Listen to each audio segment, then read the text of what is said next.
It's so weird. Every time I try to record these segments, just going through all these fragments, I just get stuck just sitting down and thinking over everything to the point that 20 minutes have passed almost every single time I always sit down to record, honestly, and just listening to this music. Like, it's really good. I really love the piano and the serene. I don't even know how to place those two things. The only thing I can describe it as just the droning thing in the background, and what I can only assume is like this dubstep sound in the background. That's the closest thing I can say to my head, honestly, describe it. Oh, it's so good, honestly. And honestly, some of the tips, honestly, going to talking about more of the research and how Rika and her family actually got involved in it was pretty interesting too. Literally just researching all the good vibes and how Rika has better vibes now than her mom, honestly, and she gets jealous because of that. Oh, and I can just imagine if like the asking for Rika for help like happens every single time loop, honestly. Then the very first time it happened, I can just imagine just Rika just hearing maybe one day in passing that someone's just having just a bad day. It's like just she claps her hands together and rubs and it's like, no, I got this, and just like sits down next to them while they just sit down just like fuming or ranting or anything else, and just like until they finally calm down. It's just well, my work here is done, and just waltzes out there without a single word to them, honestly, just being in their fucking presence. That's great. That's just a funny image in my head. I can totally imagine seeing her doing that also as well. Oh boy. And because of the fragment talking about literally Takano bringing up and talking about Erie's entire, I guess, differing things about guilt in this practice and having your hands all bloody, and honestly, all that. Well, Erie's taking the path of trying to take his feelings of guilt, honestly, to move forward and stride with it. Well, Takano already figured all this stuff out way ahead of time and was completely fine with it at the very beginning. It just showcasing the contrast of how they actually approach their own stances in this research, honestly, pretty clear as day, honestly. And actually primed me to actually look further and deeper into the act of forgiveness, which the theme has already popped up once or twice. It appeared in the sex chapter, honestly, with Keiichi remembering that he did kill like his best friends Mion and Reina, honestly, in his own house in a different timeline, honestly, and how for a bit he feels like he couldn't honestly get any kind of forgiveness or redemption, honestly, because no one's like, they're not there to actually talk about it, and just for him to actually get help from it. And just the also extended thing of like saying that he doesn't really need to get forgiveness from any of the friends except for the people he's wronged is actually kind of poignant, honestly. But I also looked into the whole thing about the difference between Christian and Jewish forgiveness. I will be honest for a bit. If you want to skip ahead to us, honestly, I will not blame you. It actually makes me realize something about at least in the US, how ingrained some Christian values are put into at least how the, I guess, Western media consume, honestly, always equates to for someone to be like a good person in a case, like a sort of like villain to hero arc, any kind of story, they had to get forgiveness from whoever they wronged in order to be classified as a good person. But I think as literally just it was recognized, at least in part or in half, from how Keiichi how Keiichi reacted, honestly, in the 6th installment. I guess maybe a bit here with Erie, and you don't really need forgiveness on its own just to become a good person. I mean, you could take that guilt and stride and become better and change your ways, honestly, but you don't really need it to become a better person. Because I've seen many people like just recently just thought of like examples of imagine if someone was the most complete and utter monster person, but then after realizing how horrible they became, they may switch on a dime and decide to do everything they possibly can to become better, but never ask for forgiveness from a person, honestly. Like, even if they ask forgiveness and denied it, they could still be a good person, honestly. Forgiveness is not a be-all, end-all. I mean, it's good for healing, but you don't really need it to actually become better. In some certain cases, honestly, you're kind of just asking for just validation, like, from something you wronged to really just forgo all their grudges against you, and then just say no, you're completely exonerated. Honestly, you're completely innocent now. Honestly, like, just thinking about that, honestly, just my good gosh, that's actually just so intriguing. Honestly, like, in terms of Christian forgiveness, it's all about. Please correct me if I'm wrong. If you subscribe to either Christian or Judaism like practices, honestly, that more Christian practices like value, I guess, forgiving anyone that apologizes on, like, like your their behalf or anyone else, to both make sure you get rid of any anger or bitterness from your system, so both you'll be forgiven for your own sins later on by God.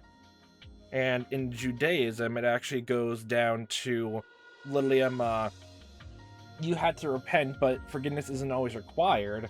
Plus, also the factor of you shouldn't give forgiveness for anyone else if you're not the one who like other people have wronged in the past. Honestly, like I guess is also how Judaism just believes to change over time is because of the Holocaust, which is just a lot of people died there, and when those people who have instigated like ask for forgiveness, no, honestly, which makes a lot of sense. You're not gonna get forgiveness from them. You may change, honestly, but at another point, or done something completely horrendously bad in the past, and maybe you receive punishment for it, or maybe not, and you actually want to change. You don't entirely need forgiveness to do that.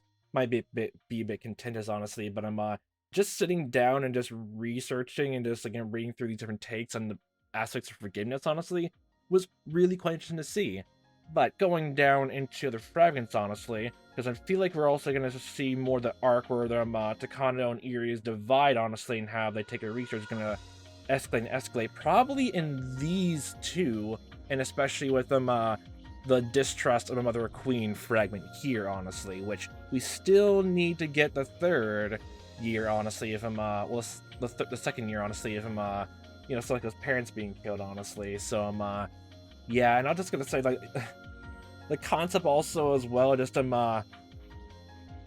getting I guess like it also kind of extends, honestly, to Sadako in a case, because since it seems like she killed her parents, honestly, by this point, like, I'm assuming no one has ever thought when going through this, like, the series the first time, that Sadako has done anything bad, or at the very least that, she outwardly tells, honestly.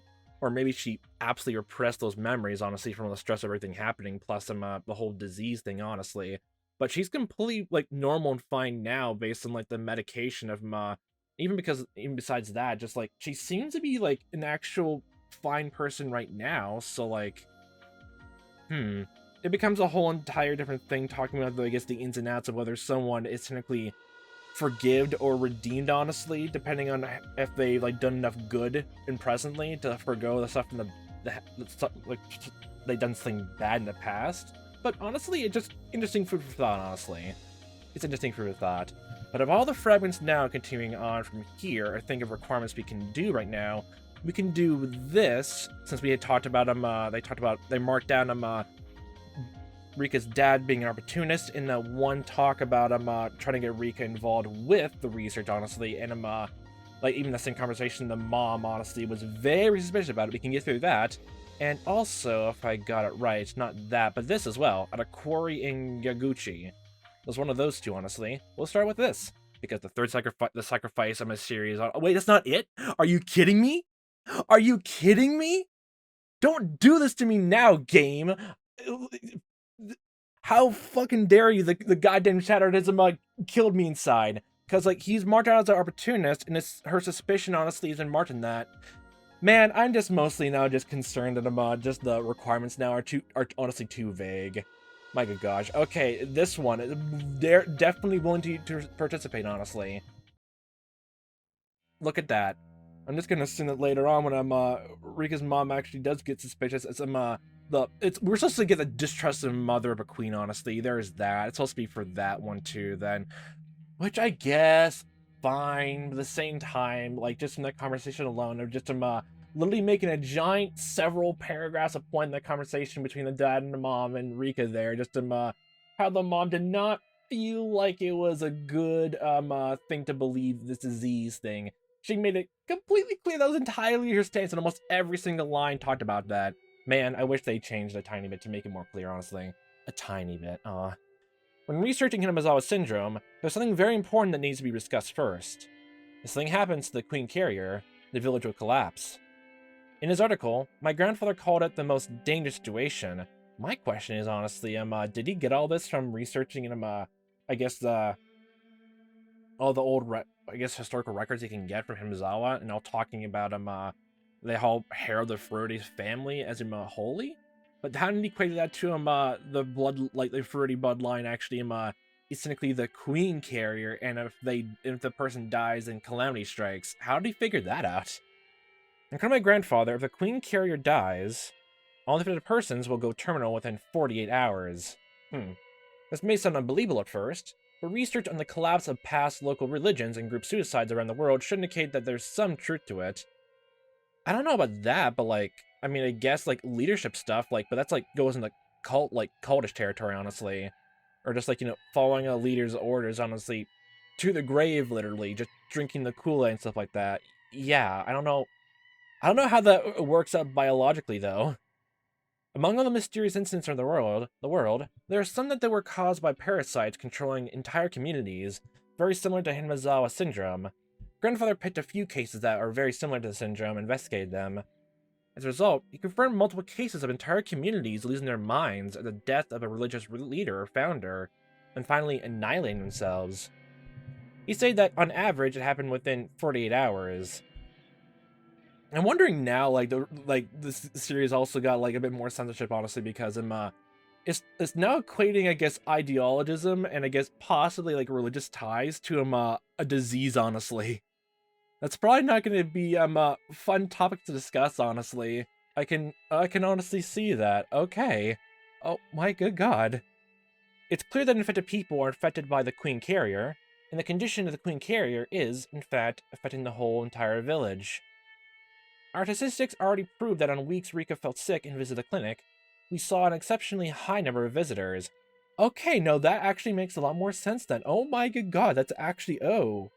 Wait, so, oh, this leads to a high, let's talk about the high fever requirement then? I thought we were going to say that in a different thing entirely, but it's this? No, there must be another tip for it, honestly, because now I'm just double, doubting everything now. We just see it happen and not be mentioned, okay? At the same time, god damn it, the other one tip only just passingly mentioned the grand, I guess the kidnapping of the grandson of the minister, and that was technically correct, so I don't know what to think anymore. Rika being sick with a simple cold had a massive impact. If something particularly bad happened to her, we'd be facing a serious situation within 48 hours. Just not, I guess not mentally sick, but just outwardly, I guess, sick, where it affects everyone else's perception of what happens. Because it seems like no matter where it was, Eureka's been depressed, but she's been hiding it, and it seems like no one notices, and everyone's still in high spirits anyway. That or every single song we've seen so far, she was always been depressed, and everyone's acting the same as they always have been because that's how we're used to seeing them. So yeah, there could be just that. That's why the Erie Institute has to protect Rika Furude, the Queen Carrier. It's the most important mission of the Hinamizawa Syndrome Research Project. She's already agreed to help us in our research, but we have to be very careful not to put her in any danger. Also, we have to protect her from anyone who would try to harm her. Her life is equal to the lives of 2,000 villagers. Yay, a lot of pressure, a lot of pressure. But, what if something happens to her by accident? Oh, I thought you were, okay, I for a second there, I thought you were gonna say, you're putting in a spin wave, what if we kill her but make it look like an accident? What happens then? But no, I think you're really just talking rhetorically. Since everyone seems to be going theories that everyone goes crazy a bit when Rika gets injured or has been, I guess, killed and murdered, honestly, and everyone goes crazy because of that. How would everyone then feel if it was just a tragic accident? Would everyone just become depressed, but then nothing else happens? They don't get agitated and the disease doesn't rear up then? They just get I don't know, to negative levels, honestly, at the Hinamizawa disease, honestly. Would that be a thing? Negative L5? The Erie Institute must prepare for that situation. That's why I worked hard on the draft emergency manual where the Erie Institute was first established. Okay, they talk about the emergency manual. Now we just need a goddamn thing of Rika going to the store and either stealing or just buying some wine, honestly, and then we're all set, dudes. We're all set. It's a precaution in case the Queen Carrier dies, or infected people show acute symptoms due to the death of the Queen Carrier. This is an emergency procedure which must be followed within 48 hours of the mass occurrence of the acute symptoms. The final measure is to prevent the damage from the spreading to nearby areas. The plan uses gas, making it look like a natural disaster. My client, the Alphabet Project, your one only client, the AP, took the responsibility working out the details of that plan. They're using to deal with things like nuclear and biological weapons, so they end up being such a big help. But no way I could come up with a plan on my own to execute 2,000 villagers. Okay. Through a dummy company, the ground SDF has secured a closed quarry in the Yagochi region, upstream of Hinamizawa. Is that actually, like... Wait, is that nearby the dam, I guess, site, actually? Or maybe in the mountains? Or... I so badly want to know, like, why those two men were there, like, heading to the dam site, or in the general area, because still, like, my god, why did they choke him out and just leave him there? Like, I can probably, I'd be fine thinking, like, they choke Keiichi up because they feel like he's searching around the area and just to find them out, and then, like, try to move him away, but, like, they just choked him out and just left him there on the ground, then still, why? Why?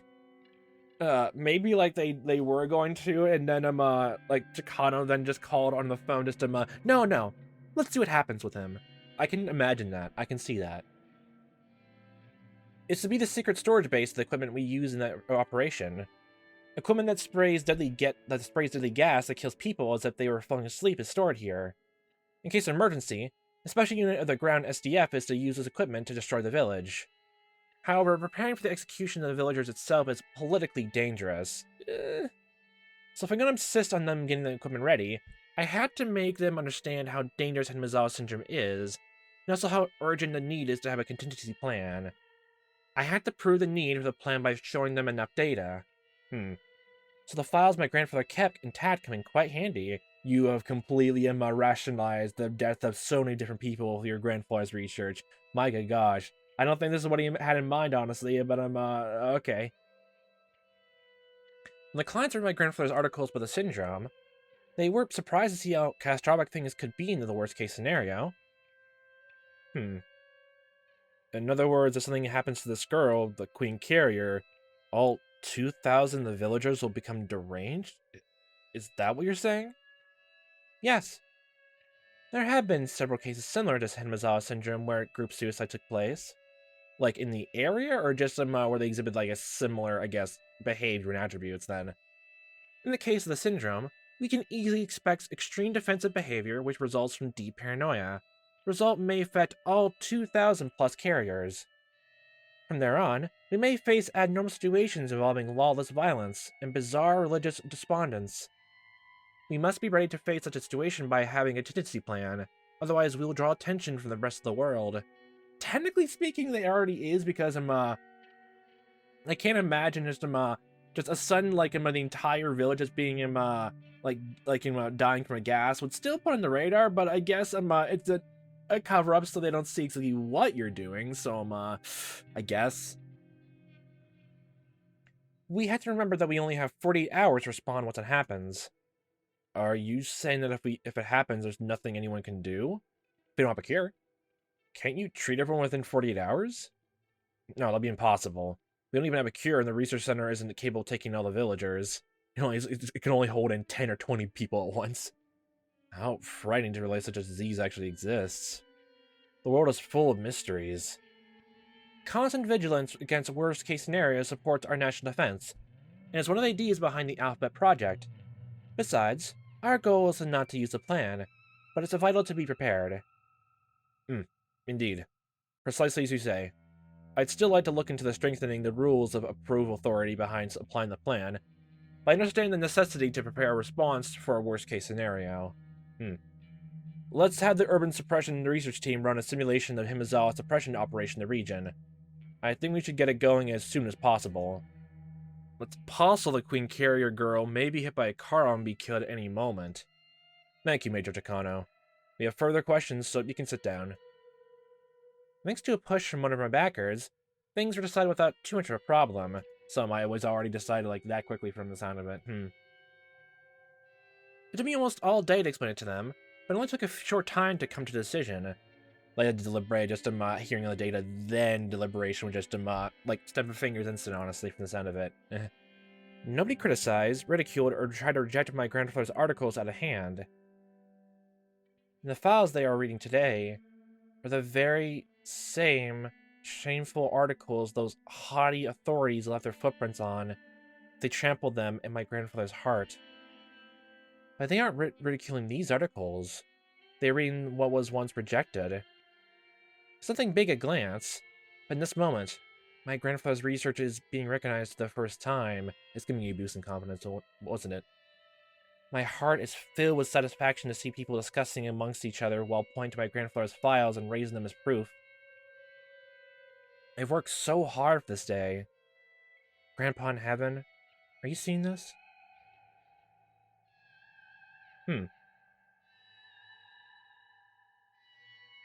I guess it's almost like a self-fulfilling prophecy when that Takano has this god complex, and I'm claiming the research of this now. She's just slowly just grabbing it, and just I guess in a weird way, it's almost like confirmation bias that like we were right this entire time. Honestly, the whole thing. I guess in a certain case. Okay, we don't have anything for that, but what was it again from Okay, yeah, we need Well, we have. Okay, I'm assuming Jiro Tomataki's promise is Liam. That one, like, okay, no, I gotta, like, stop, like, I guess, like, thinking specifically, because these are so vague that I can't even trust exactly if it goes to it, because right now, the first thing that comes to mind for Tomataki's promise is literally, involving his fragment, talking about, like, him making a promise to Takano about, making sure that, he'll send a camera over to her, so she'll take photos, and, she'll send some back over when he comes back to, critique them, and, make a promise to him, like, actually just, go on little hikes, honestly, and start making those, like, photography stuff. I don't know if that's exactly what it's talking about there, so, And I don't think there's any mention about, his slight fever, so I don't think we can go for that just yet. Completion medicine, just not yet for that end, anything. Declaration of war, we don't have an execution order for the third year's curse, no, not quite yet. Not hers yet. We don't have results for either of those two. I don't think those two have ever been mentioned at once, ever yet. For Castle, the third year's curse, are you sure someone's required? We haven't heard any mention of Rika's parents dying yet, so no. That either, no. So everything back here is just absolutely not. We still don't have anything to showcase Eri completely just saying no, we're not cutting into Sadako's brain. We don't have anything for that. And because of how vague it is, I'm assuming that's what his decision is. At the same time, I don't know what else it could be, honestly, for how big that decision is, honestly. They already been putting up for other fragments, honestly, so let's see, what else could there be? Bat, we don't have that yet. Death of him, no. No, they mentioned cerebrospinal fluid. I remember that. Okay. Finally get through this. I'm assuming if Tomataki's first fragment didn't count, then this would be the one talking about his promise then, right? But that means we still need to get him a goddamn bottle of goddamn wine. The lights came on in the meeting room as the slideshow ended, and all the auditors began to applaud, praising the Erie institution's dramatic accomplishments. Wonderful. Absolutely wonderful. To be honest with you, I wasn't expecting too much in this Hinamizawa syndrome research. We thought it was just gonna be complete all hooey. I figured that even if there was progress, it would be 3 steps forward and 2 steps back every decade. Oh my. How impressive it is to achieve so much in such a short period of time. Who knew that cutting into someone's brain while they're still alive and researching this disease like so made things so much more faster? This all thanks to you, Director Erie. Oh, no. This is all because of the staff that supported me. And Takano-san too. She's not really staff, but she's porn the same. Why are you in casual clothes here? Oh, don't be so humble. Dr. Erie is a genius in the field of neurology. After all, he's also produced greater achievements than any other doctor when it comes to the brain. That's true. Not many doctors are as young as you have nearly as much experience operating on brains. Hello. Congratulations, Lieutenant Colonel Erie. Stop it. Now I can go back to Tokyo with my head held high. Just don't snap your neck, or like, snap it all the way in two, just like putting your head all the way up high to the sky, okay? I'm honored we gave you something good to take back with you to Tomotaki-san. You just have like free pamphlets to take it all home. By the way, could you please stop calling me Lieutenant Colonel? I just can't get used to it. I swear to God, I swear the promise is literally just him just saying, no, don't worry, I promise not to call you that ever again. Please don't. I almost prefer Risa-san at this point. I bet you do, huh? Like, the Risa-san. Like, that was, like, the name he called for, like, Director Erie. How'd that equate back to him, just Tomotaki being called Risa-san? That, what? Because, like, Erie was still alive when Keiichi in the third installment overheard him, like, equating, like, talking about Takano's death and Tomotaki's death. There's no other person who can qualify to be to Risa then, right? So, how does this inside joke in here, like, go back to him then? You sure were a huge help. You're the one who secured funding for our research. Even when we couldn't produce feasible results, we couldn't have done this without you. It wasn't any trouble. But really, results you presented today are just brilliant. Not only have you found the cause of the syndrome, you've also provided a clear path towards future research. You have a roadmap, honestly, for showcasing all that. That's nice. We're looking forward to hearing more progress when we come again next time. Oh yeah, I'm sure the Tokyo office will quit bothering us about cutting your budget with these sorts of results. Talking about the goddamn fucking budget makes everyone's mood go down immediately. After all, we nearly lost our budget for the canned coffee provided to you all, didn't we? Tomotaki-kun, make sure you report our progress to Tokyo well enough that they give us enough funding to hold a party. God damn it. We've been getting nothing but the stick. It's time for the carrot. We'll be happy so the carrot comes back in the shape of funding. That's a unique way to whittle a carrot down. With that congenial atmosphere, our routine audit was over. Erie is surrounded and being questioned by National Institute of Infectious Diseases workers who had joined the auditors. They came all the way down for this meeting. Oh, Takano-san, congratulations! Is this before they started dating, I'm assuming then? I can't really say this out loud, but all the progress seen tonight is thanks to your hard work. You can't really say this out loud, but what? Thank you, Jiro-san. I'm assuming I guess the mountain dogs are, hidden from the rest of the people in this meeting then too, then, Jiro-san and I are the only ones here who know that strings were pulled in order to create the Erie Institute. So only Jiro-san can understand what I had to go through. But I've only just risen to the stage of my research. My opponent and I are finally in the same arena, that's all. We now have matching swords now. The critical fight comes after this. And it should be getting even more exciting in the future. By the way, Manager Nakagawa told me to tell you that he wants you to hold a presentation in Tokyo. And the Alphabet Board wants you to come meet with them. I guess they all want to hear this direct from you. Have fun repeating the exact same findings all over again. Oh my, isn't having you explain enough? Nah. Nah. I don't think that's what they mean. I bet they want to meet such a pretty researcher in person, maybe. Oh, okay. My, aren't you being silly, Jiro-san?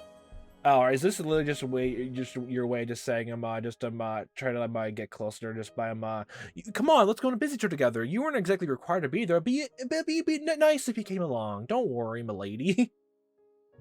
Excuse me. Major Takano, there's a phone call from you from Tokyo. Which Tokyo? Both. Thank you for holding. Mrs. Takano.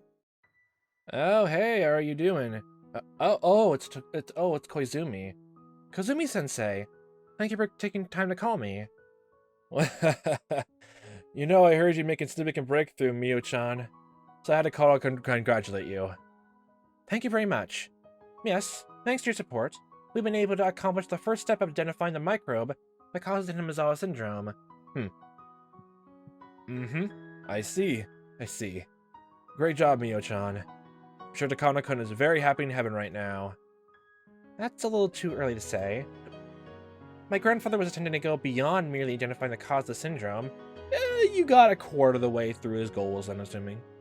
His work was about showing the possibility of human thoughts actually being controlled by parasitic agents in our bodies. And when that is proven, will his research be recognized for the great achievement it is. When we're able to explain all thoughts and religions of parasites, the world is going to get tossed into chaos. Yeah, just a single line alone just proves that there's probably like a lot of weird roundabout censoring, honestly, or just you have to be very careful how it gets written. Oh my good god, actually, holy shit. Oh, how interesting. I can just imagine how those religious big shots will react once they find out the leaders are parasites. Oh, how interesting. I'll let to see that. I won't die until you show that to me, Mio-chan. Please don't say that, you're jinxing it. Do look forward to it, though. I'll make sure that this research will spread shock throughout the world. And the whole world will finally realize how great my grandfather was. We'll be fighting each other to read over the documents he left behind. Only then can I say that I've repaid my lost debt to him. I'm a little envious at Takano-kun. I don't want any money. I don't want money, you know. I don't mind getting rid of half what I have now. Just wish I had a grandchild to carry on my legacy. Thank you so much. Those words mean so much to me. By the way, I sent you a present. It's a nice bottle of wine for you to celebrate with. Oh, there's the wine! Ah, the wine has been found! I didn't know your address, so I sent it to the clinic. However, they told me they're having a difficult time importing it, so it may take a little while. But when it comes, please, have a party with the people who helped you. Celebratory wine? But how old is it? It has to be centuries old to be good. Well then, I wonder what expensive sort of drink Koizumi-sensei will be bringing us. Look, it's not good wine unless you see this living cobweb surrounding the entirety of like the outside of the glass bottle. If there's no cobwebs, it's cobwebs or bust to see if it's good quality. Literally. Oh, it's not that kind of expensive. Then only the best. Only the best, okay, old man? Don't you remember Mio-chan? Takano-kun used to keep a particular bottle of wine. You literally just got it from their house? Oh, I remember. That's right. My grandfather kept a certain bottle of wine. I don't know if he bought it himself or if someone gave it to him, but he treasured it, and he always said he'd open it when his research finally gained recognition. I was a child then, so I don't even remember what brand it was, but Mr. Koizumi would know. He went through the trouble to find the same bottle of wine for this special occasion. The first time in a while, Takano felt the same sunny warmth she experienced during her time with her grandfather. Thank you very much, Uncle Koizumi. Mm-hmm. I like when you call me that, Mio-chan. I don't feel like you're speaking to me when you say Koizumi-sensei. I can't help but smile along with him, because I think Tomotaki and Ear were just having a similar exchange. If you like it that way, I'll be happy to call you that when there's nobody around. Nah, I'll be happy if you call me that, even in front of people. I don't know exactly how old he is. Yeah, have fun asking him straight out, or like getting his hand in his birth certificate just to figure that little mystery out. But if he can laugh so energetically, he'll live for many more years to come. I guess the saying about living a long life is true after all. Takano-kun and I both wished you were truly part of our family. We really did. Our family. My grandfather's own family, of course. Well, yeah, of course. Because he was so into his research, he became estranged from his wife. They were legally married, but they lived separately. Oh, okay. I never met his family when I was a child. I only met them after my grandfather committed suicide. Oh. During his latter years, my grandfather went into psychological despair and began to look at life with cynicism. Yeah, you just get nothing but bad rolls, honestly, like that. Let's use that same metaphor. Yeah, I can probably see that. His condition became worse over time, and he was shocked at his own dementia. He's afraid of living while his consciousness degraded. So, he jumped off the rooftop of the hospital.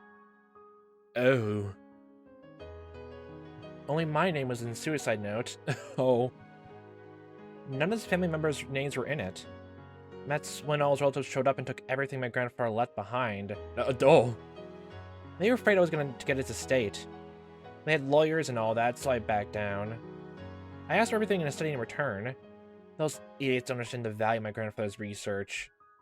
They were actually happy to strike a deal at court, and they could also get rid of the piles of paper and jars with human organs in them. Again, just tapping the jars. Are you sure you want to keep these in your own home for your own family? Keep them right there in the shelves in the nursery for your kids' room? Yeah, no, you wouldn't want any of this, so can I take all of this? My good God, best deal in history. They never even showed up once when he's alive, yet, like hyenas, they appeared after his death. Never let them put their hands all over my grandfather's research. Just to lock the city door and just to gather them all up in your arms. Just to it's mine. Unfortunately, well, fortunately, I was able to protect my grandfather's soul from their tainted hands. Okay, I'll get going here. If there's anything you need, be sure to call Uncle Koizumi, okay? I'll do anything for my granddaughter. Thank you, Uncle Koizumi. I'll work even harder. Doll.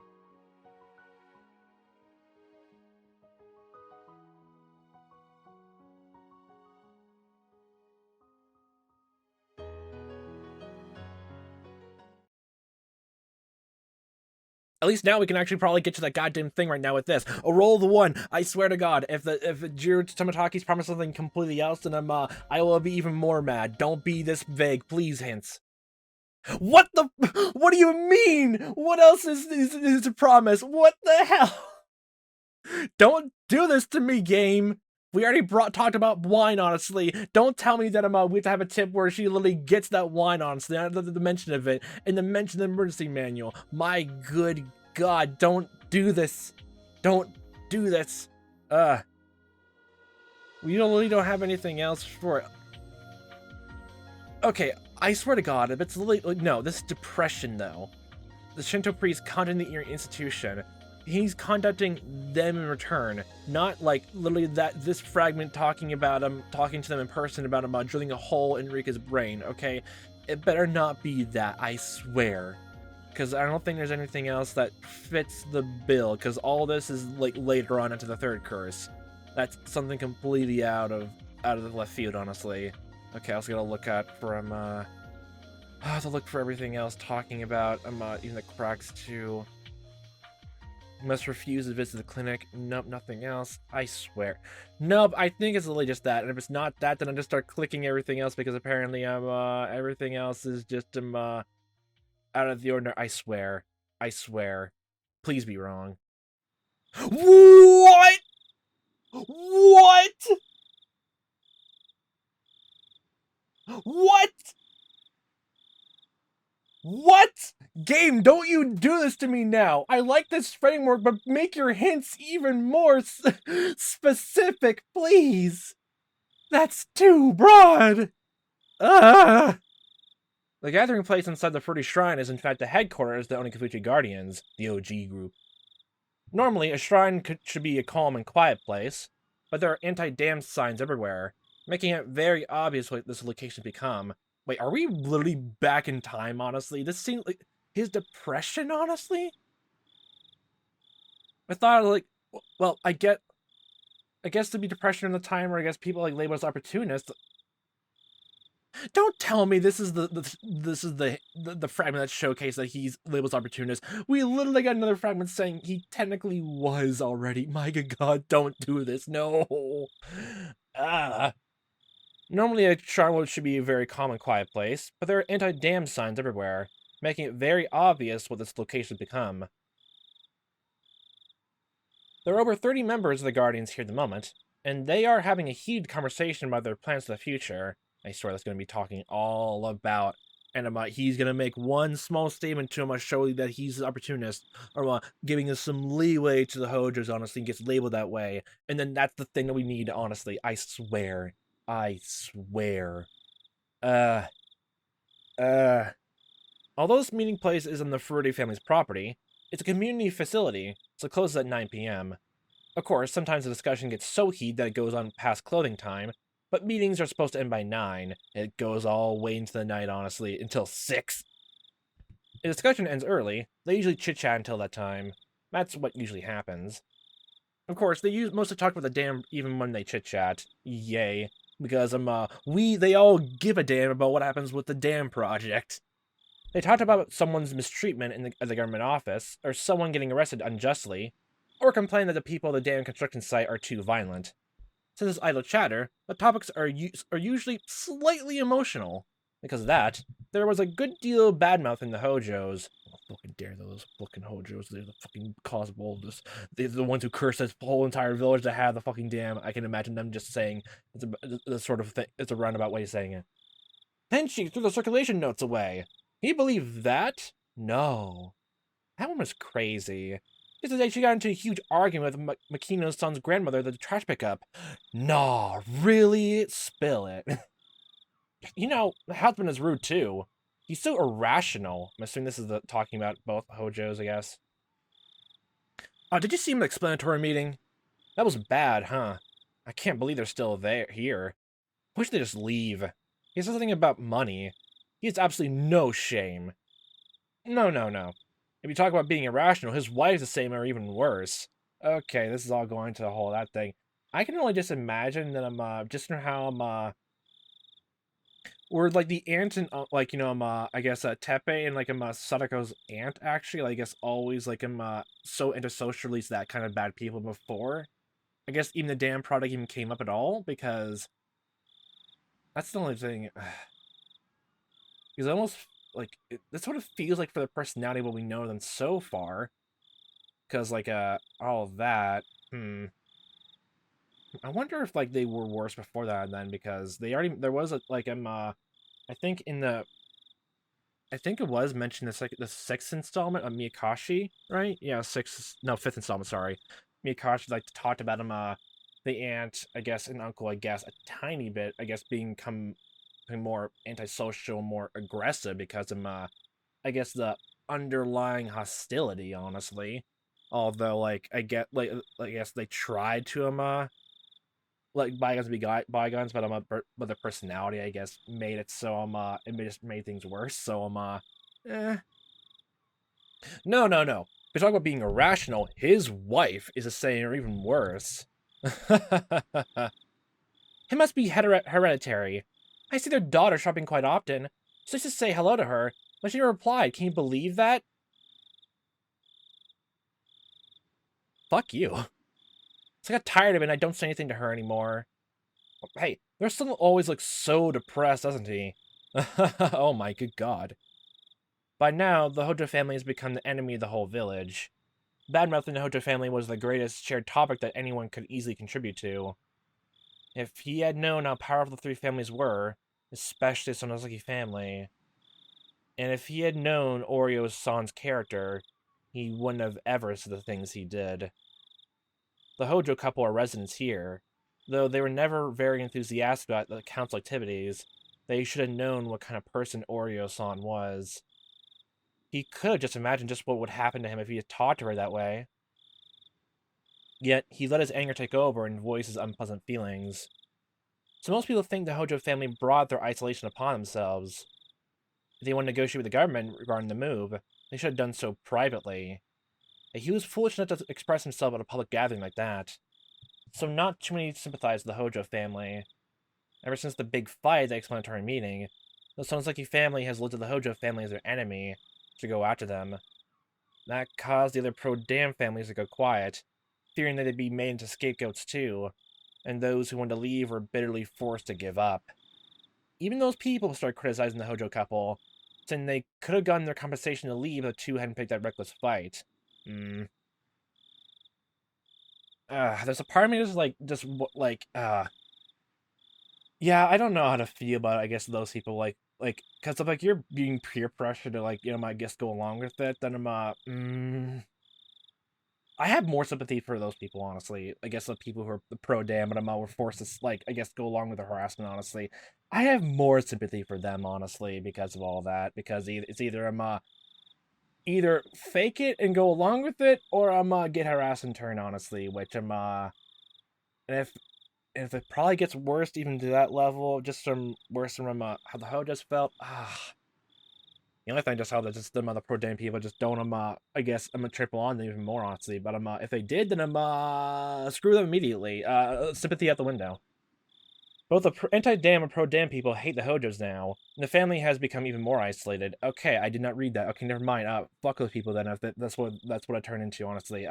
Fate to make it then to the point where it is now not fake anymore. Moreover, the Hojos are both very aggressive. Even the mom? They should have stayed quiet at the least until things settled down, but they didn't. That alienated the handful of people who took pity on them as well, so now nobody even says anything to them. All that was immediately obvious by listening to the foul talk here and there at the gathering place. Rika always helps out by putting the teacups away, so I'm sure she hears what they say as well. One of the Hojo family members were bad-mouthing Rika's friend, Sadako-chan. It hurts to think about what Rika feels like hearing that. Okay, so, they basically, sounds like they already know about it, but they don't really care, so, yay. It's a weird, have fun with that, I guess, cognitive dissonance, y'all, people. As a priest at Shuri Shrine, shall this continue? Oyashiro-sama is a god who makes peace between enemies. When the humans and demons fought, Oyashiro-sama descended from heaven and mediated between both sides. They all live in perfect harmony now. As the caretaker of the shrine, I must do something before it goes too far. I'm sitting next to Oryo-san, who is spitefully disparaged in the Hojo family. So that ass is talking shit to me. Who the hell cares? He'll be cursed by Oyashiro-sama, that's for sure. The elderly people cheer her on as they listen to her speak. If I barge in now, I have a feeling it won't be a peaceful conversation. I have to make up my mind. As the priest of Fruity Shrine, also for the sake of Rika's friend, Sadako-chan. But, Oryo-san? Don't you think you said enough by now? Huh? What the hell are you trying to tell me? Well, I'm sure Hojo-san really didn't mean what he said. Isn't it much for this kind of treatment to go on for so long? Shut up! You heard what he said, didn't you? When you pissed, he pissed me off. Shit. Shit, okay. Oryo-san is the head of the Sonozaki family. She's the most hot-tempered one in the entire cast, honestly. She's technically a minor character of it all, but so far she's the most hot-tempered, honestly. My good god. The heir to the demons! The daemons. The denouement. She never forgives anyone who stands against her. There's no way she would even listen to what I'm trying to say. Oryo-san and the others became furious and refused to listen to me then. I also mentioned the dam construction plan would be cancelled soon, so they should calm down already. Oh, because he had a tiny bit of knowledge, but he can't really share where he got that from. Ooh! Oh, that makes so much more sense now. Oh, okay. Oh, good god. That's more than tragic. God damn it. I said that because the staff at the Erie Clinic told me the government is putting some kind of pressure on the Ministry of Construction. I think them being an opportunist. Soon criticism of me began to circulate the room. After that, I realized that I'd become branded as a fence-sitter. The demons are willing to listen. There's a chance to make peace. But how can I make peace with people who refuse to listen? You can make friends with the demons, but the fucking people and the humans can't listen to you. My good god, that's a reputation. I destroyed their moods, so I just had to give up and shut my mouth. Just sipping that tea even more harder. Then I felt a little hand on my back. Rika, it's getting late. Why don't you go home? No matter how hard we try, we can't reach them. Rika looked in the distance while she spoke. The evil of this village is probably beyond the means of those of us living that muck. But I won't lose hope. Surely someone who will destroy this stagnation will arrive. Very soon. I know. Her eyes shone as if seeing a future that only the maiden of Fruity Shrine could see. I can't tell if, this happens, literally just, after, this is, just, again, after the last installment ones, or, this technically happened in other ones where, because, I guess, we're just Katie's own involvement, honestly, it makes, Sadako begins better, honestly. At least, socially anyway. So, Okay, so the bottle one for toast is there and done. I sort of need to get a fragment talking about they actually, gosh dang, need to see an actual party between anyone there at the actual Erie institution. I swear. And his promise is there. But also, okay, two things right now. Either that one or not that one. This one. Okay, he's now been marked as an opportunist now. I swear. That's two of them, right? Mother's suspicion as well. Nope, something other is mother's suspicion. Is that it's just the distrust of a mother of a queen then? Okay then. Okay, then. I thought I could just give it a try anyway. Okay. So, what then from here, then? We don't have that for refusing a visit. Nope. Anything around here is absolutely pointless to go through. So, literally this? No, because, like, the promise there doesn't make any sense then either, though. But all of this comes out after the third curse, so... Oh my good god. Is it? No. So where's one that talks about, I guess... We don't have anything for slight fever. So, like, even I can't even, like... All these ones, honestly... I swear. Please let me be wrong. Please let me be wrong. Click. Good, honestly. I'm happy I'm wrong. They mentioned his possibility of his death, but that didn't count either. Good. Absolutely good. By this point, I think I just had to make some guesses because of how vague some hints are, honestly. So I might just go through every single cracked one first, honestly. So okay, so we don't have Erie's decision. What is Erie's decision? I'm not even. God damn it! I'm just tired now. I don't know what the hints mean anymore. Like, what's the requirement for Erie just having a sudden decision then, honestly? What is that, then? I'm curious now. I'm just now wondering where these even hints go to now. Plans for Sadako-chan's dissection and we're moving right along. I don't want Satoshi-kun to be sad. I feel pity for Sadako-chan under harsh circumstances. I'm still struggling with how much I had to sacrifice for the sake of research. Erie? Eh? Sorry. What is it, Rika-chan? One of my friends has been in the clinic for a long time. Do you think she has Hinamizawa syndrome? Who told you that? No one. I just thought about it. I read those papers in your desk once before you left the room. I learned all about it. I definitely don't remember from other timelines. Don't worry. What do you think, Erie? Does Sadako have Hinamizawa syndrome? Rika-chan is on our side.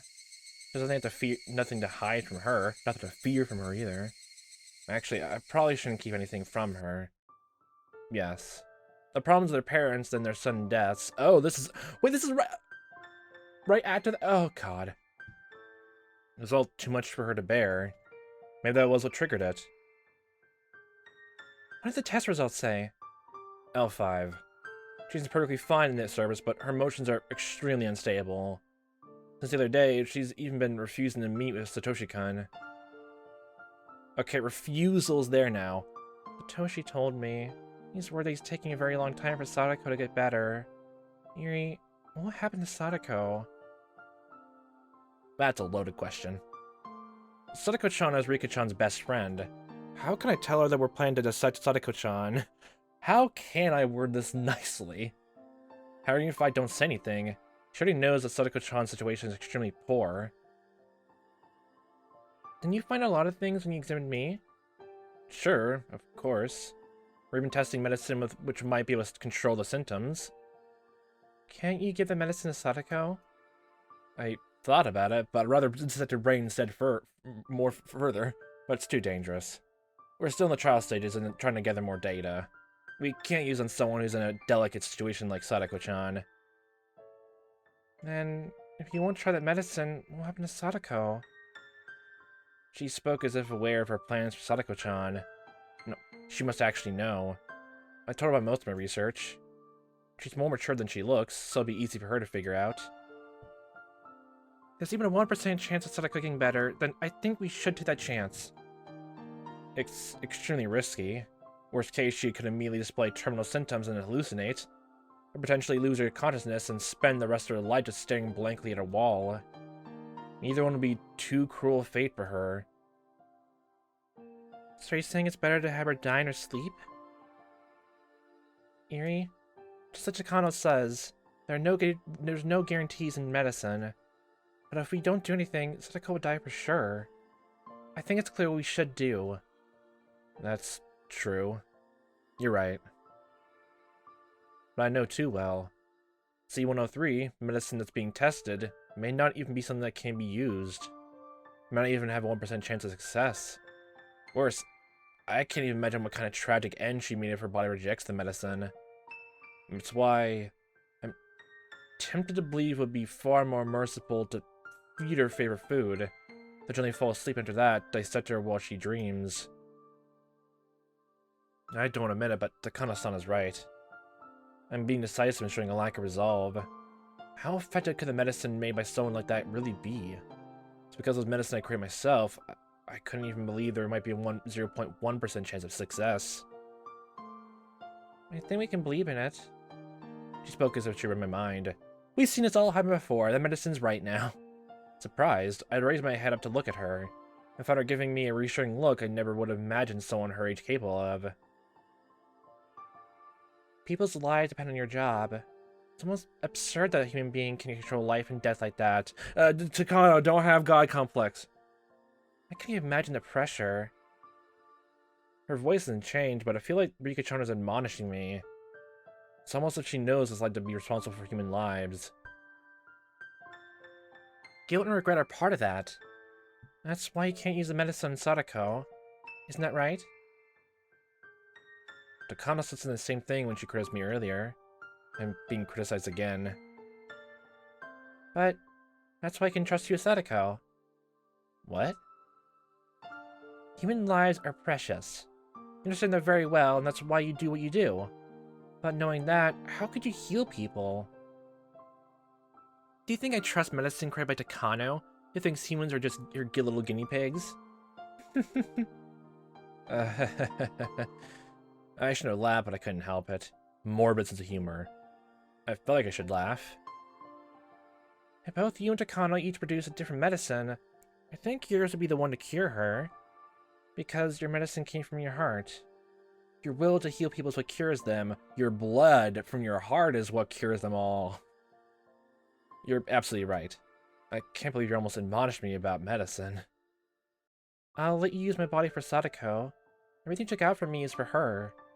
You created the medicine with the knowledge of how precious human lives are. And of course I'll work on Sadako. Do shrine maidens take confessions? They do. She's doing a great job being a shrine maiden at this age. This will be a gamble. The question is whether Sadako-chan will accept it or not. We don't need to tell her. Learning of the Hinamizawa syndrome will only dredge up the deep scar in her heart again. What did she mean by those words? What? When I realized it later, surprised by how thoughtful and perceptive she was, maybe she actually told Sadako and something bad happened. Let's stop plans for this section. We're gonna give Sadako Hojo C-103. I'll do my best to increase the chance by even 1%. Don't worry, Eri. It'll work. I can only just imagine that Rika never actually caught on to him on dissection plan and just like, what? Wait, what do you mean dissection? You shouldn't be so optimistic. I know it'll work. It's already decided. It's always been decided. It's goddamn no, we're not gonna say that. That's a reassuring goddammit prophecy from the Fruity Shrine's Shrine Maiden. Go for it! Yay, Hoshi!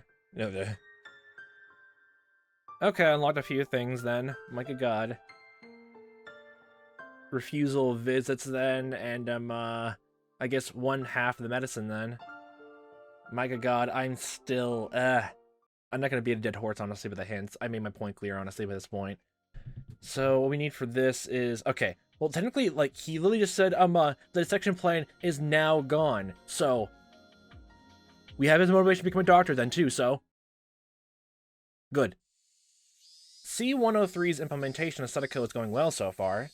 It wouldn't make any difference to me if the experiment failed. However, Eri's extraordinary focus and attention to the experiment has avoided Sadako Hojo hallucinating or turning into a vegetable during the experiment. And surprisingly, we see prospects of her returning to normal life despite reaching L5. C-103 still has many issues, but this experiment proved that even a person who has reached L5 can be cured. I didn't believe in it at first, but I guess I had to acknowledge Eri's hard work. Only Eri could have done this. Only him. He was tormented by naive humanism. Naive? Okay. I didn't want to make mistakes, and that's why I felt obligated to cure Sadako Hojo. The reason why I dislike Eri isn't because of his achievements or abilities, but because of that weakness. His ideals. Idealism as a stain on the human heart and spirit, on the ascension to godhood, apparently. This time, I had to praise him for it. Yeah, again, it just showcasing more the contrast they have. I saw your report. I must tip my hat to you. Invisible hat. No. I only did my job as a researcher. Don't be humble. That means fulfilling my duty as a doctor as well, and nothing could please me more. It's hardly an exaggeration to say that Sadako is now our most valuable specimen. After all, she's the first human to reach L5 and live. Now I'm just wondering that if there's some time loops where she was not, where Rika didn't manage to convince all this, and then she was still left behind for it instead. I wonder if actually Rika knows about what Sadako did the park then, or is still in the dark about it actually. Oh my. Oh my. That's true. We'll let her go back to her life and keep our eyes on her. I'm gonna tell her to come here every Sunday for a checkup.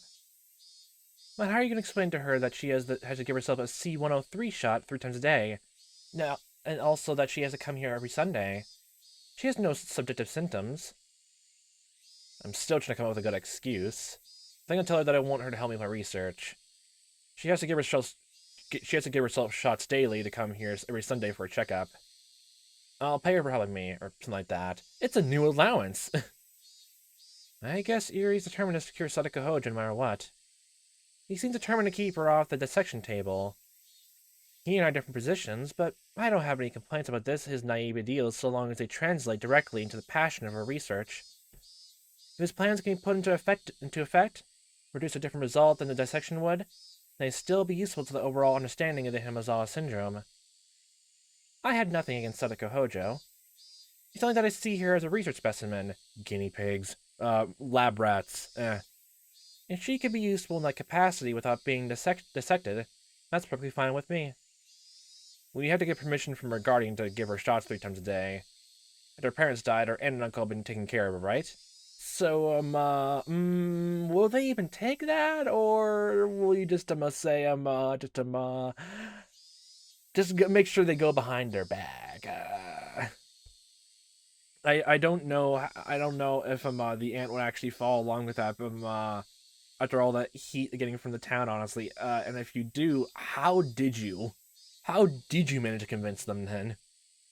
I hope they agree to her involvement in such suspicious research. Oh, don't worry. I'm sure they'll be happy to.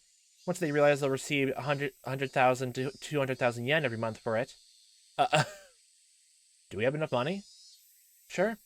As long as we can produce documents that'll convince Jiro-san. Okay, so the money will convince them, not the sheer fact of him Sadako getting cured an aid, but the money. Okay, my doubts of them accepting it have now been completely disavowed now. It all makes sense now. Sure, as long as we can produce documents that'll convince Jiro-san. Okay, then I'll work on that. Time to commit tax fraud. Also, we'll need to take action to prevent stressing Sadako-chan. We don't want to return to L5. I hear aunt and uncle are very mercenary. Yay. Perhaps we can handle them with cash. I plan to provide my help with her guidance, too. I've heard Sadako-chan isn't getting along with her aunt and uncle. Never thought that affected us in any way. But now, Eri has to deal with them. Maybe he's developed some kind of sense of responsibility or duty as her guardian. I don't really care. The more responsible he feels, the more progress our research makes. Time to manipulate him to feel more responsibility then. Yay. That'll be plus for me.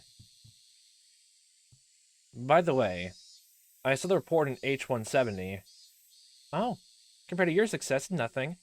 But I guess it was some kind of accomplishment. It's honestly ironic.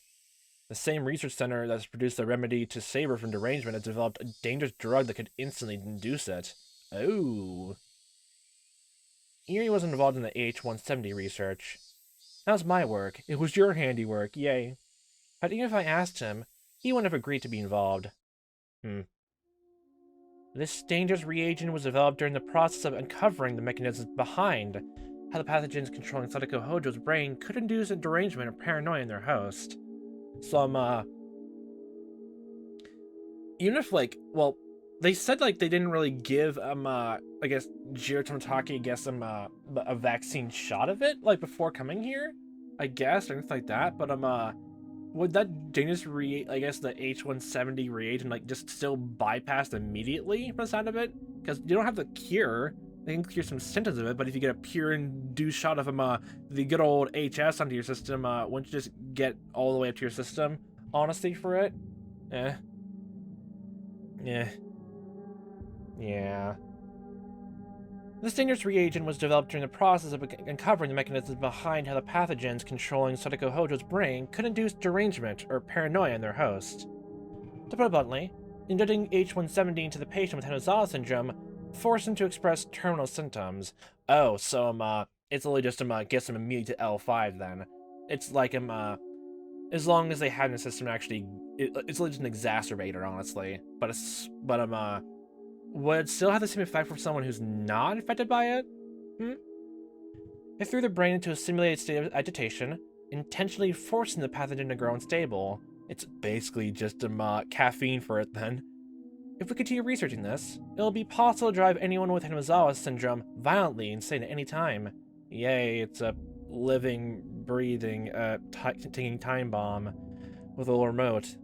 Studying the mechanism behind that will help to resolve the syndrome's mysteries.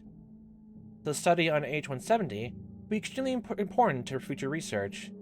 Also, this medicine has military applications, as the client requested, but when they, I guess, but as you mentioned before and didn't, clarify further than, before anyone can get to, I guess, L5 in this disease, they actually already had to have, I guess, Hinamizawa syndrome, so what, do you now have another thing that, actually, carry the virus? It's a big old 1-2 package.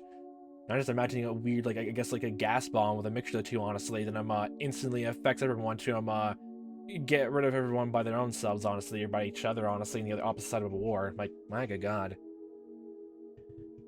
At this point, there's absolutely no use for it, but once our research progresses a little bit further, this H170 could be spread at the right moment to cause a certain type of reaction.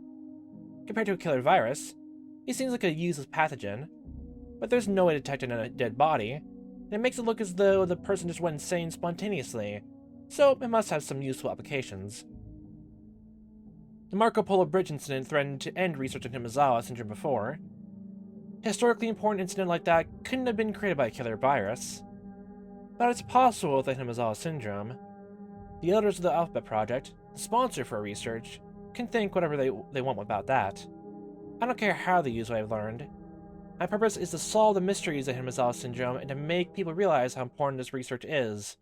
So, again, you make it clear, honestly, by this point, this is halfway, from the sound of it, through the years, honestly, about it all. So,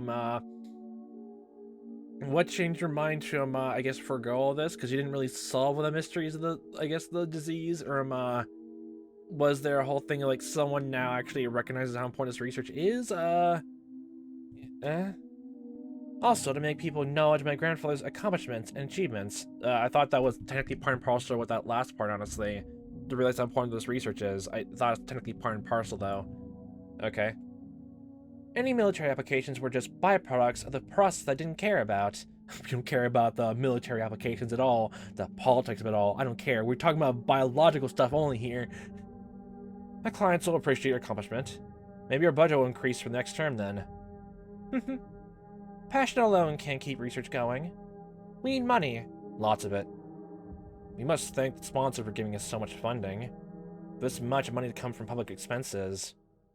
Maybe Japan is richer than I thought. They're public expenses, but they're expenses that can't be made public. Public made to private. Oh, yay. Erie has no idea what I go through to get the money.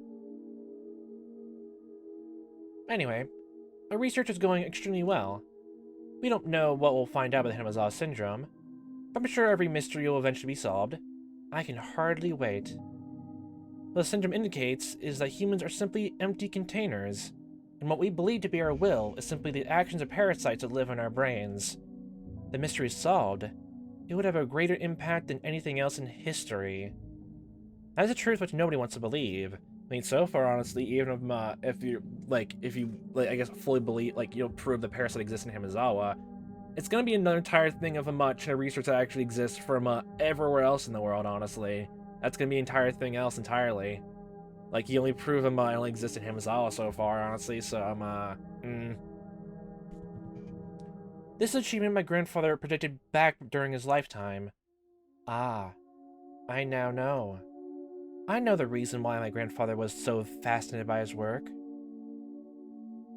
Just that? Okay, wow. I can create chaos in the world by all of this. Okay. Okay, I can honestly kind of see the tiny bit of the appeal, honestly. Trouble making a small bit of tendencies inside me saying yes, make people just go a bit chaotic, honestly, from that. I have a tiny bit of those in my brain, honestly. Just toying with people a tiny bit. Even just verbally, honestly. So let's see then. What can we go from here? Well, we now heard voice of her visit being denied. When we also have mention of what was H107 though? Not 70, right? Did they mention they brought up C103 though? Yeah. And well, we already got H170, so technically don't know if that technically is like goes to H107 because I mean, it's literally H170, so I'm gonna just cross out the number, just swap around the 0 and 7, and look at that, it's the same thing, don't worry about it. Is this higher on the record thing? I mean, they already, I guess, talked about it, but I can't... Okay, now I can't remember if they actually brought up H107 during any of these two, honestly. I can't remember now. I guess I'll, go back into it later, but this one has definitely been unlocked then, right? So now I guess Oishi now interrogating Sadako while she's in complete L5. Yay. Also, nice dove there. I only noticed it now on the right-hand side. Sadako-chan's dissection plan has been scrubbed, and we're getting ready to administer an almost totally untested medicine, C103. This experimental medicine suppresses the production of a certain type of hormone, and, in doing so, will stop the transmission of the syndrome triggering Sadako-chan's condition. The mechanism in Hinamizawa syndrome is as follows. The pathogen takes over the frontal lobe of the patient's brain, and then induces increased responsiveness to paranoia. As a result, a patient voluntarily carries out excessively defensive behaviors, to a problematic extent. This induction can be cut off, though it'd be possible to save eternal patients from becoming deranged. It only cuts off an induction, so not really a cure, just bottlenecks it. Ironically, the brain is an organ that learns. It learns. Once the brain has learned to be excessively paranoid to the Hinamizawa syndrome, even after the pathogen is eliminated, the brain doesn't simply unlearn that paranoia. In short, even if the pathogen doesn't induce derangement, the patient will be directed to such emotions of their own volition. Yay. Thus, it's impossible to completely escape the nearly deranged L5 state. The only thing you can from there is just get therapy. The proverb, a burnt child dreads the fire, is a good example of this. Okay. Even after the burn, your tongue heals. The fear of being burned by food again remains. I guess is actually a good analogy. What ends up being a good thing, we call it learning a lesson. And we call it trauma when it doesn't. Okay. Okay.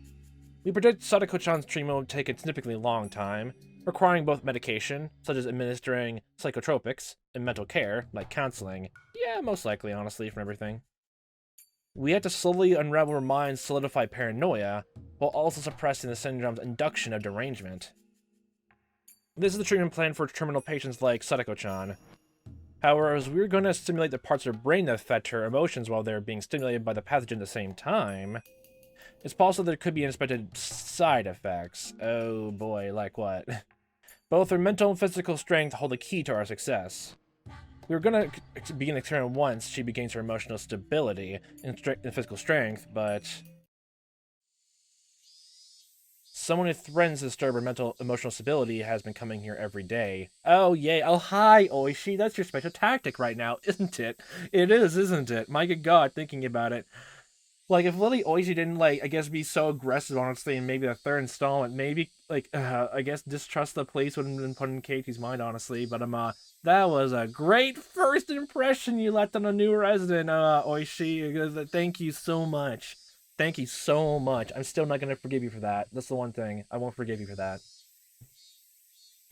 Oishi, the sly old detective from the Okonomiya Police Department, I guess actually leads to this sense of also why they hate each other then, because Sadako was in the hospital, and Oichi just kept butting his nose and then making her condition worse as a doctor. Yay!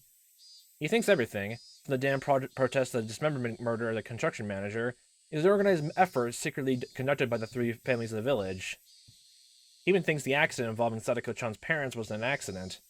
That's why he keeps him back, so he can talk to Sadako-chan. Does he suspect her, or... No matter how many times you come, I won't let you see her. She's still crippled by the shock of her parents' deaths. Can you understand what she's been going through? I understand. I only need a few minutes with her, really. It won't take long at all. You just let me say one question and she bursts into tears then. If you want me to get a warrant, I will. That's pretty serious, you know? I'm being considered Hojo-san, and that's why I haven't gotten a warrant. What are you trying to ask her anyway? I don't really understand. Well, actually, this falls to the fall's not an accident. I know the Hojo couple were hated by the whole village of the business with the dam, but who would actually follow them on a trip and push them off? Do you think that's absurd? Well, we could call it an accident. But if that was the case, there are some things that don't just make sense. Why lie? With those lies, I don't think it was an accident. Lies? What lies? Well, music kicks in. Sadako Hojo-san said she was asleep in the car at the time of the accident. I think that story sounds a little off, doesn't it? Sadako-chan claimed she was asleep in the back seat when the accident took place. What actually finally made Oishi back off from it then, after all these years then? Okay. So she didn't get out of the car at the viewing platform. When she woke up, she didn't see her parents. Then she found out that they had fallen off the cliff. Where is the lie exactly? You aren't saying Sadako-chan wasn't really asleep and she went over the viewing platform with her parents, are you? That's right. Sadako Hojo was never asleep. She got out of the car with her parents and went to the viewing platform. I'm suddenly hit by a very terrible possibility. If what Oichi says is true, Sadako-chan is saying she didn't go to the viewing platform even though she actually did. It's terrible to even imagine. Why are you saying such a thing? Besides, why would Sadako-chan lie? That's just it. Why would Sadako Hojo-san lie? That's why I need to talk to her. Otherwise, this won't end as just a simple accident. Why are you convinced that Sadako-chan is lying? This accident took place in a different jurisdiction. The guys from the Shirakawa station conducted the interviews of the parties involved. There are things that bother me in the report. Bother you? Like what?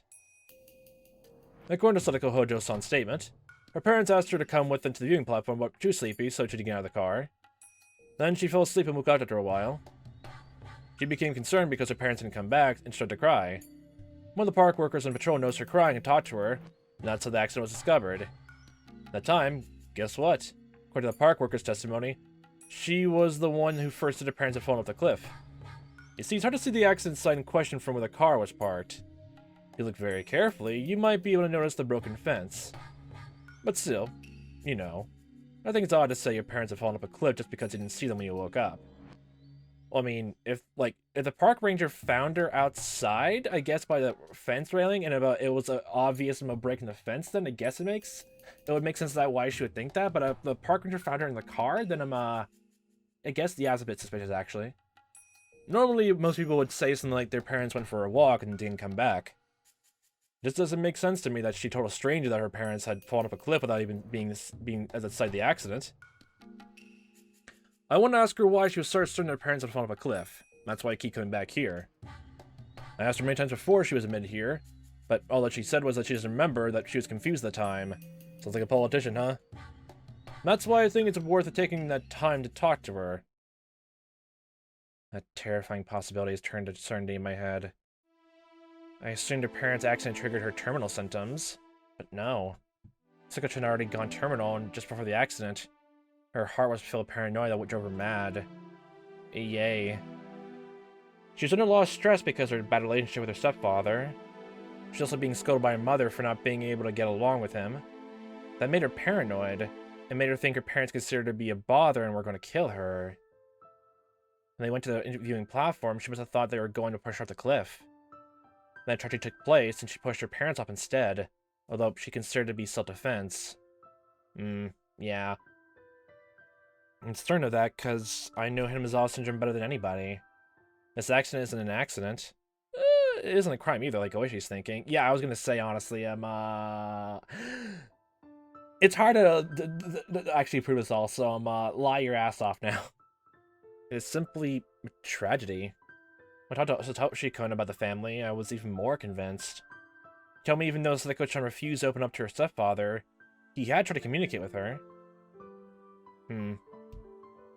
It's true the relationship didn't go well in the beginning.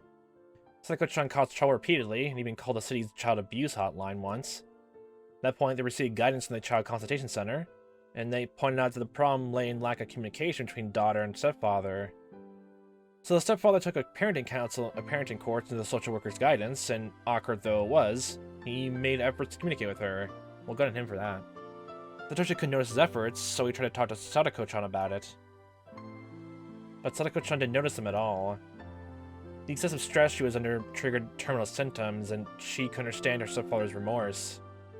On the contrary, her stepfather's change created even more mistrust within her. Yeah, I can see that honestly a lot. I think it's just like showcasing off, like, I guess exactly the same thing that Keiichi went through, honestly, the first chapter then. As a result, they went to enjoy the beautiful view of the Shirakawa Nature Park, the family, and just sharing the joy. Yet that humble, ordinary family's wish couldn't even get through to Sadako-chan. What a tragic misunderstanding. Sadako-chan stayed in the car, telling her parents that she wanted to sleep, but then she got out and stuck up behind them. I bet he heard their footsteps. He pretended not to notice her, thinking that she was doing that to surprise him. It's sad just thinking about what might have run through his mind. While he thought he had finally gone through to her, she was actually approaching him with the intent to kill. But that's not Sadako-chan's true nature. It's the disease. Sadako-chan isn't the only one who is pitied. Her parents are its victims too. And now Oishi thinks she's a criminal. Judgment and punishment are required for crimes of malicious intent. Yeah, but how do you do that honestly with him up? Well, it's like, I guess, more self-defense stuff. Like, well, when it comes to that, honestly, and like, even then, there's like, when those crimes appear, honestly, they still give them jail time just to discourage, I guess, like, you know, even that kind of killing, just to so no one will try to be justified to even do it maliciously, honestly, or frame it that way. That's like that's like the best thing you can do, I guess, like, make him I guess a deterrent for that kind of behavior. But if it's something like this extent, then what exactly can you do to make it stick? Yeah. And then I think this is like back in still when I guess mental health is not exactly still seen as entirely important. So it's just a whole can of worms. Yay. But what she really needs is understanding and sympathy. And no one has understanding, except for me, because I know about Hinamizawa syndrome. And Rika, maybe, later on? Well, if she realizes that later on or not. So, technically speaking, literally, from the sound of it, honestly, let's see, well, we don't know just yet how, I guess, Rika's, like, parents died, honestly. Technically speaking, the whole entire fault of this entire, all these different murders every single year, all just went down just because the damn project happened. Listen. Just because the damn project happened, it caused pretty much maybe 3 or 4 years, honestly. And not like, it's not really the cause of the fifth one, no matter which it was in the last installments, but it was an indirect cause, honestly. Like, the damn product was never even brought up once, and none of this would have happened, actually. So it's the construction ministry's fault, honestly. Blame it all on them. Blame it all on them. I am the director of the Ear Institute, but I've never behaved as such or exercised that authority. But I'm going to do so for the first time since taking the position. I'm not doing it as the head of the Ear Institute, the secret research organization. I'm doing it as a doctor, so I can protect Sadako-chan. It's about the Hojo family's accident at the Shirakawa Nature Park. Do you think you can ask Okanogogi-san from the Men Dogs to make it out to be an accident? Sure, of course, that's no problem. What can you do from there? Like, discover, like, hey, look, there's more evidence, honestly, and I guess, like, from the sound of it, then they, I guess the whole, like, one body was found, one was missing thing actually was just because it was nearby the swamp, and, just one of them was just naturally got lost, honestly, from the sound of it. And that's depressing. The Man Dogs are a unit specialized in concealment and manipulation, after all. We have to put an end to it quickly, otherwise the police will end up getting closer to finding out about our research. Yeah, this is before I guess, Rika got involved too, so yeah. That's right. Please make especially sure Oishi-san is drawn away from this case. We're at a delicate stage of the drug administration test. She doesn't need any more unnecessary stress. I'm just wondering now what kind of evidence they made that by this point, Oishi is never brought up again. Actually, I'm trying to remember, I know they brought Sadako before, like, he brought Sadako before in the first installment, but, in what kind of way did he describe it to Keiichi, honestly? I can't quite remember now. Because ever since then, I don't think he really brought up Sadako once at all. Besides trying to talk to her about, I guess, Rina's death in the third installment. And, well, I guess a different way of, the last one and the seventh one. Like, you know, since, Rina died from a Yakuza sting, honestly. You know, try to talk to her to figure out anything about, I guess, you know, the mistress, honestly. So, yeah. That's right. Please make especially sure that Oichi-san is drawn away from this case. We're at a delicate stage of the drug administration test. She doesn't need any more unnecessary stress. You're absolutely right. I'll let the Mountain Dogs know. I've heard they even have connections within the police, so I'll give the order to put pressure on them too. I'm sure the accident in Shirakawa will be concluded exactly that with... My god. Sorry. I'm sure the accident in Shirakawa will be concluded as exactly that within a few days. With that, it was declared an accident. If it only really was one, it could have eased Sadako-chan's soul. Getting rid of the pathogen can't heal that wounded soul, nor can erase the tragedy that had already taken place.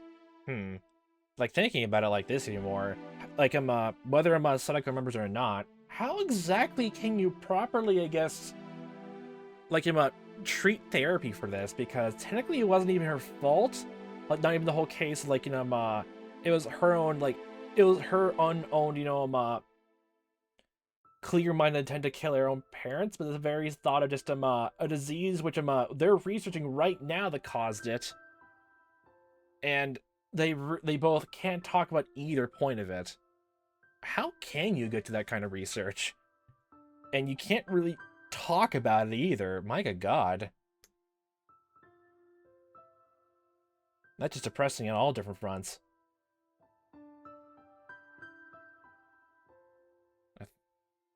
Ugh.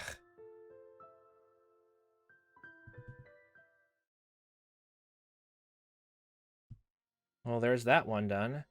The truth of that has been showcased off, and what Eerie did to accomplish it then.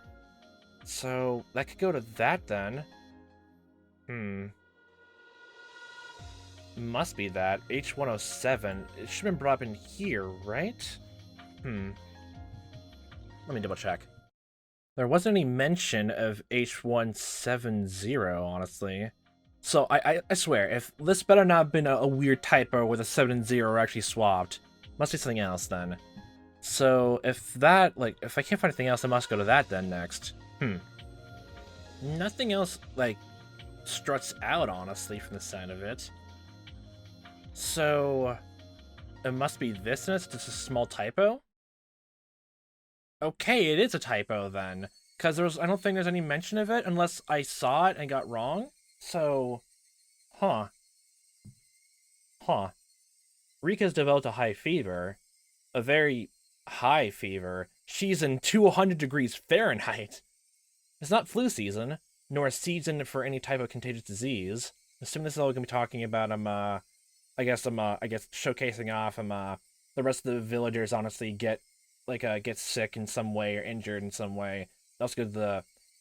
the clinic because of like her becoming sick again too. So, I can only think of the suspicious experiments Rika's gone through. Maybe the fever is being caused by those. Oh, is this actually Rika's parents?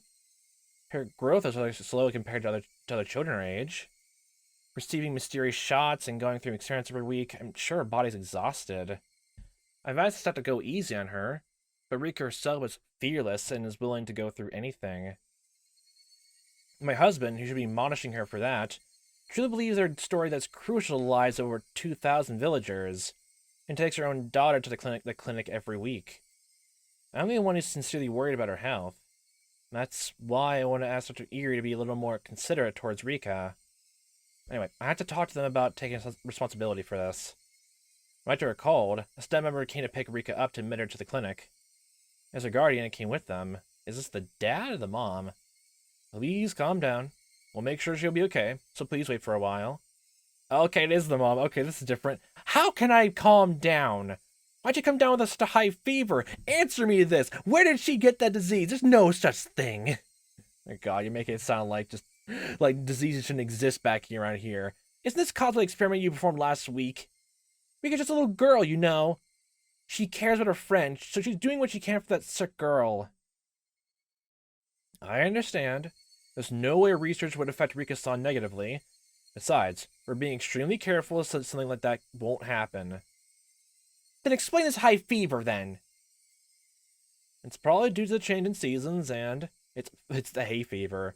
How could this be a simple cold? It's because that weird shot you gave her, isn't it? Dr. Erie only told me to calm down and refuse to accept responsibility. Oh boy. My husband told me this is all for the sake of the village, and that's why I've held back my doubts until now. I'm at my limit. Their existence has been suspicious from the beginning. They're conducting their research in secret, using a privacy policy as an excuse. That was shady enough on his own. Just impossible. But I called the Ministry of Health and was told that wasn't true at all. You never told Rika Fruity's mother. The clinic even came up with stupid excuses, saying normal workers often don't know a special institute like theirs. Doesn't make any sense at all. Oh boy. It's much, much too suspicious. Also, there are people who won't appear to be researchers working at the institute. They look security guards, but they seem so different from normal guards at the normal hospital. In fact, one time I accidentally saw they were armed with guns. I was actually thinking about that for a tiny second, but I don't know if guards technically had the normal hospital, so ooh. That is, well, are they policemen? I don't think so. Who are all you anyway? I refuse to believe you're from the Ministry of Health. Dr. Erie seems taken aback by my intensity. Can't even answer properly. They're still hiding a lot more from us. That tells me the research they're working on with Rika isn't anything proper. Anyway, I'm Rika's guardian. Rika's still a child. It doesn't matter what she says. I won't let her participate in this research anymore. My.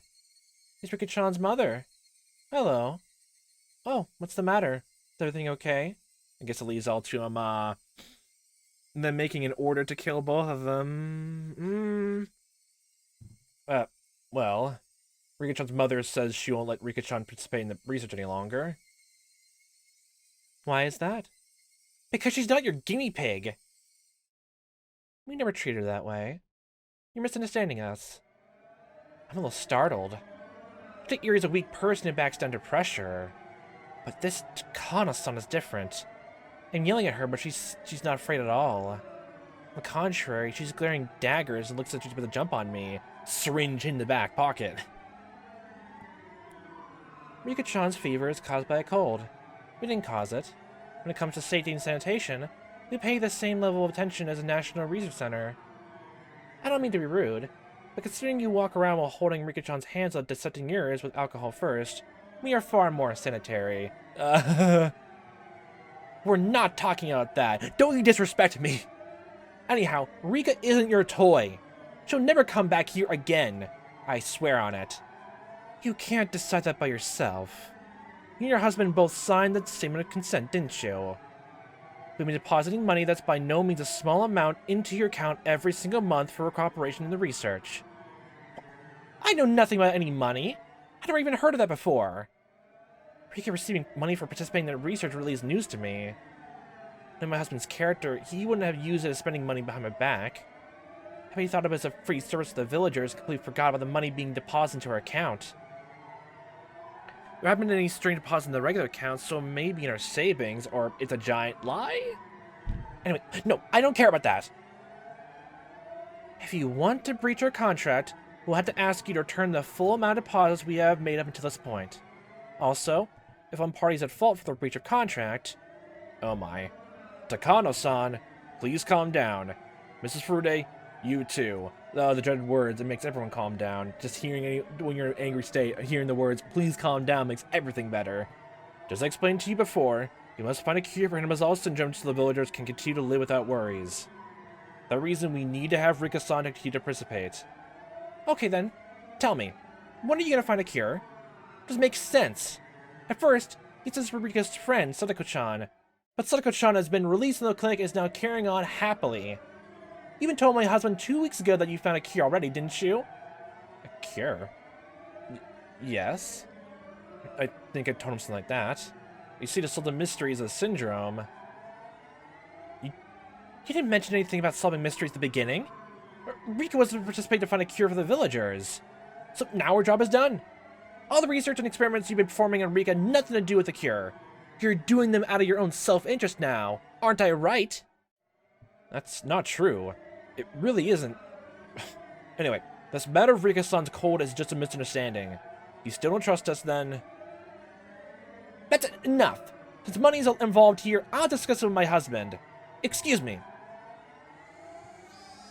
They were just too shitty from the start. Because their exaggerated story, Rika and my husband took their side, but it won't work on me. Anyhow, I'm gonna settle things with them right away, because Rika isn't their toy. I especially don't trust that woman called Takano. Dr. Irie seems to me like he's still a daughter, but she doesn't. How can I describe her? I guess I can see the glow in her eyes just unpleasant. She only sees Rika as a guinea pig. I can feel cruelty emanating from her. Neither my husband nor Rika have noticed that. I must protect her. As a mother, I must protect Rika. Oh, I thought that was the end of it. Oh my god. Okay. Okay. Okay. That's not like you, Takano-san. Yeah, you blew a gasket right there. That's actually interesting. We never saw you actually make an angry face before. Oh, it was the first time for everything then, huh? Getting to arguing with her will only make things more complicated. It's so unlike you. I know. Sorry for losing my cool. Did something happen to put her in a bad mood, Irie wondered. The heated conversation she just had didn't involve the Takano he knew. Oh, is this from the same time that I guess Koizumi, like, it was declared dead and, like, she's agitated around? The stress is building up all over again. Yay! Oh my god. Huh. Well, that's another one down. Oh boy.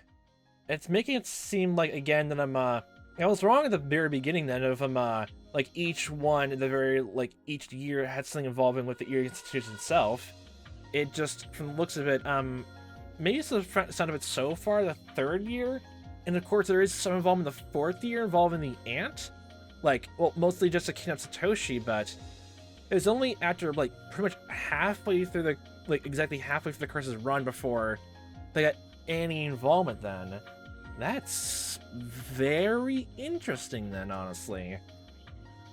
Especially just hearing more about I guess the tragedy, honestly. Even if, like, it's really just the whole thing, just, like, people just, again, it's, can't really just, like, I wonder how this changes everyone's thoughts of every time, I guess, a main character technically has, killed someone in the past, or when a sort of serial killing spree, then, whether, people actually, like, now to their mind to assume, to think that now it was never their fault, it was the fault of this new disease, honestly, or some people actually double down to say that it was still them all along or something like that, honestly.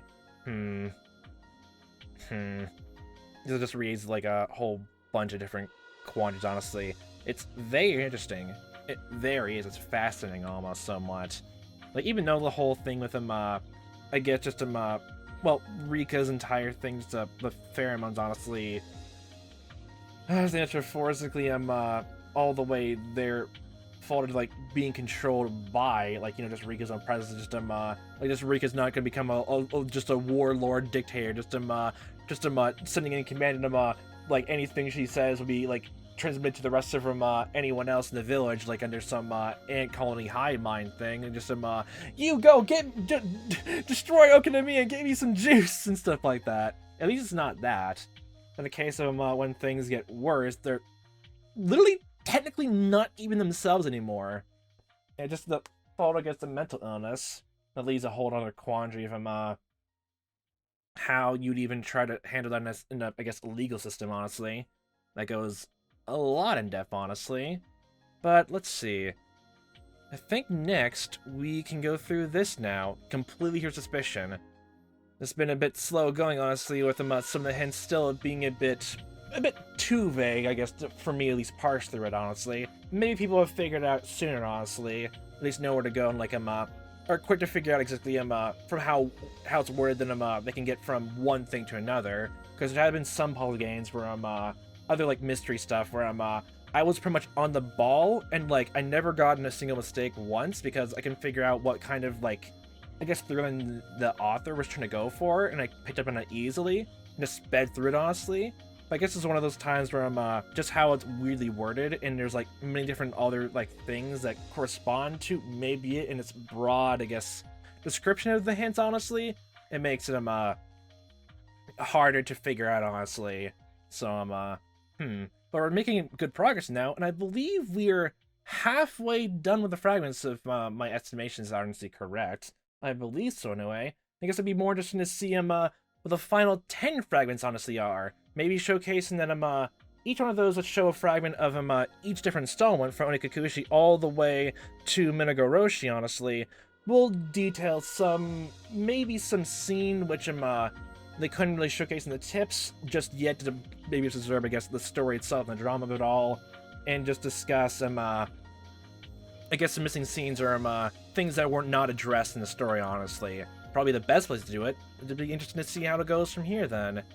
But oh boy, we'll slowly make our way to see exactly what leads all the way to the third year's Oyashiro-sama's curse, which we'll find out for next time. So, have a fun time watching as I am playing this. Hope to see you next time, the time that may be, and I hope you fantastic day.